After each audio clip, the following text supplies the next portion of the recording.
नमस्कार. आज तारीख आहे 21/11/2024. मित्रांनो, तुम्हाला सगळ्यांना सांगायला मला आनंद वाटतोय, की वयाच्या 49व्या वर्षात मी आज रात्री 9:45ला पदार्पण करतोय.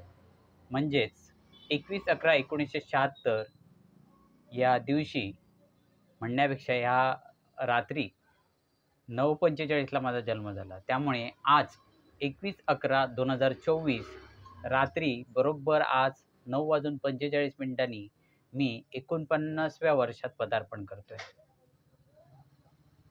मागच्या 48 वर्षाचा प्रवास पाहता ईश्वराचे ज्ञात अज्ञात सर्वांनी ज्यांनी मला या जीवनकार्यात ज्यांनी साथ दिली, ज्यांनी त्रास दिला, त्या सगळ्यांचे मी आभार मानून पुढचा प्रवास मी सुरू करतोय. आज आवाज सौम्य ठेवतोय. शांततेने एवढंच सांगतोय, की सिंधुदुर्ग जिल्ह्यात आचारसंहिता आहे, ती संपल्यानंतर मी माझं बोलणं पुन्हा चालू करतोय. अर्थात तेही शांतपणेच. आणि विशेष आनंदाची बाब म्हणून एक सांगतो, की सोशल मीडियावर याची वाच्यता जास्त केली नाही होती. पण पोलीस प्रशासन, जिल्हा पोलीस अधीक्षक आणि जिल्हा अधीक्षक भूमी अभिलेख सिंधुदुर्ग यांच्याकडे काही मी मागण्या ठेवलेल्या. त्यापैकी आणि मी उपोषण करणार आज रात्री म्हणजेच 21/11/2024 रोजी रात्री 9:45 वाजता कुडाळमधीलच आमच्या पंदूर जितवणेवाडी येथून माणुसकीचे स्मारक इथून करणार असं मी जाहीर केलं होतं. तसे आगाऊ सूचना मी दिली होती प्रशासनाला. पण तुर्तास मी 27 नोव्हेंबर 2024 पर्यंत हे मी उपोषण स्थगित करतोय. म्हणजे मी करत नाही आहे. आणि 27 कारण आज मला जिल्हा अधीक्षक भूमी अभिलेखचे सुजित कुमार यांनी योगायोगाने आजच ते पत्र मला मिळालं आहे. हे त्याचं इन्व्हॉल्व आहे. पोस्टमन आज देऊन गेलेत.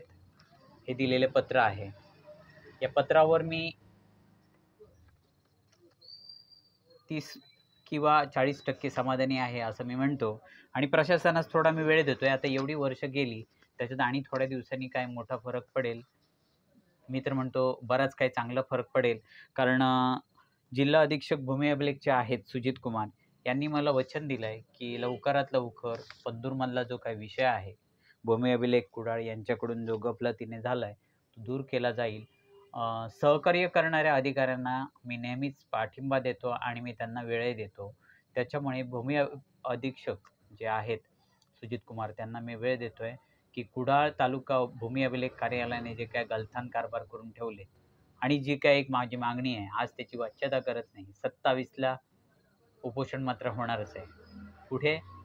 पंदूर जितवणेवाडी येथील माणुसकीचे स्मारक येथून होणार आहे.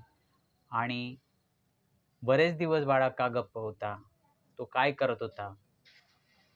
आणि तो कशासाठी शांत होता?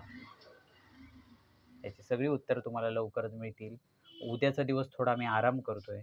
कारण आपल्या बाजूला जर इथे बघत असाल स्क्रीनमध्ये तुम्हाला दिसतोय माणुसकीचा विज्ञान रथ. हा इथे माझा पंदूर येथील पंदूर म्हणजे बऱ्याच ठिकाणचा जो डिझाईन केलेला प्रोजेक्ट होता तो जो रखडलाय, तो मार्गस्थ करण्यासाठी विज्ञानाबद्दल आकर्षण आणि नेमका प्रकल्प काय आहे तो सांगण्यासाठी हा मी विज्ञान रथ केला आहे.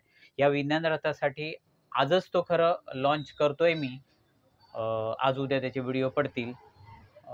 पण हा सुद्धा आज रस्त्यावर आणत नाही आहे, कारण आचारसंहिता संपल्यानंतर, निवडणुकीचे निकाल लागल्यानंतर, पोलीस प्रशासनाचा ताण कमी झाल्यानंतर हा मी मोठ्या जल्लोषात नाक्यावर थांबवणार आणि नेमका माझा प्रकल्प काय आहे, मला कोणाची मदत हवी आहे, मला काय करायचं आहे, हे सगळं मी सांगणार आहे. लवकरच मी उद्या एक व्हिडिओ बनवतोय आणि बरंच काही मी बोलतो. आज फक्त शॉर्ट व्हिडिओमध्ये मी एवढंच सांगतोय, घेऊन येतोय विज्ञान रथ. पंदूर आणि इतर ठिकाणचे जे काही माझे रखडलेले प्रोजेक्ट आहेत ते पुन्हा मार्गस्थ करण्यासाठी मला काय करायचं आहे, मी कसं करू शकतो, तुमची साथ मिळाली तर. आणि वयाच्या 49व्या वर्षी आज मी 90 लाखाच्या कर्जात असून सुद्धा 90 कोटीचा मी प्रकल्प साकारण्यासाठी मी संकल्प करतोय. आणि हा सुद्धा एका वर्षातच, म्हणजे आज 21 नोव्हेंबरपासून 2024 पासून 21 नोव्हेंबर 2025 पर्यंत हा पूर्ण होईल. परंतु कशामुळे तो होऊ शकतो आणि कशामुळे तो रखडू शकतो, आज निगेटिव्ह बोलायचं नाही, फक्त पॉझिटिव्ह एवढंच सांगतो, होणार आणि होणारच. कारण प्रशासनाला आता कळून चुकेल हा रथ रस्त्यावर आल्यानंतर, की बाळा फक्त वादग्रस्त नाहीये, तो विज्ञानवादी आहे. विज्ञानाची त्याला आवड आहे, क्रिएटिव्हिटी आहे. आता थिअरी बस झाली, आता प्रॅक्टिकल करण्याची वेळ आली आहे. आणि मी सगळ्यात या व्हिडिओच्या माध्यमातून एकच या रथासाठी ज्यांनी आर्थिक सहकार्य केलं, त्यांची मी आज नावं घेतोय. ते पहिलं म्हणजे ॲडव्होकेट राजीवजी बिले, त्यांनी ह्या रथासाठी आर्थिक सहकार्य केलं आहे. दुसरी गोष्ट म्हणजे प्रोफेसर अजित कांचडे सर, नेहमीच तुम्ही ते नाव ऐकत असता. तर त्यांनीसुद्धा या रथासाठी आर्थिक सहकार्य केलं आहे. तिसरे माझे परममित्र जे आहेत प्रकाश शिरसाट, यांनीसुद्धा या रथासाठी आर्थिक सहकार्य केलं आहे. आणि 50, 100, 150, 500 असे मिळून काही जणांनी जे दिले आहेत, त्यांनी म्हटलं आहे, आमची नावं घेऊ नको, पण तुझं काय ते सक्सेस कर, आम्ही तुझ्या पाठीशी आहोत. बस. वयाच्या 49 वर्षी एकीकडे संकट आहेत आणि एकीकडे संधी आहेत. मित्रांनो, मी एकच सांगेन आजच्या दिवशी, आयुष्य म्हणजे सापशिडीचा खेळ आहे. अनेक साप संकटरूपी तुम्हाला गिळायला बसलेत. मात्र अनेक संध्या शिडीच्या स्वरूपात तुम्हाला वाट बघतायत, की तू माझ्यापर्यंत ये, मी देतो तुला संधी. तर हे करण्यासाठी दररोज सकाळी उठून तुम्ही प्रयत्नांची सोंगटी टाकत राहिली पाहिजे. आणि बरंच काही. आज मी थांबवतो एवढंच. फक्त तुम्हाला एक गुड न्यूज द्यायची होती. 2 गुड न्यूज दिल्या बघा. 2 नाही, 3 गुड न्यूज. प्रशासनासाठी एक गुड न्यूज आहे, की मी उपोषण 21 आज न करता मी 27ला जाहीर केलंय. हे प्रशासनाला गुड न्यूज आहे. ज्यांना विज्ञानाची आवड आहे त्यांच्यासाठी गुड न्यूज सांगतोय, की मला आर्थिक सहकार्य झाल्यामुळे हे विज्ञान रथ मी साकारू शकलो. तुम्हाला नेमकी ही क्रिएटिव्हिटी लवकरच 2 दिवसानंतर आचारसंहिता संपल्यानंतर मी दाखवतोय. गल्ली-गल्लीत सिंधुदुर्ग जिल्ह्याच्या कानाकोपऱ्यात मला माझा प्रोजेक्ट नेमका काय तो सांगायचा आहे आणि त्याच्यासाठी मी मेहनत घेणार. तुमची जशी आतापर्यंत साथ लाभली, आशीर्वाद लाभले, तसे तमाम समाजप्रेमी व्यक्तींचे मिळू देत. ईश्वरचरती प्रार्थना करतो.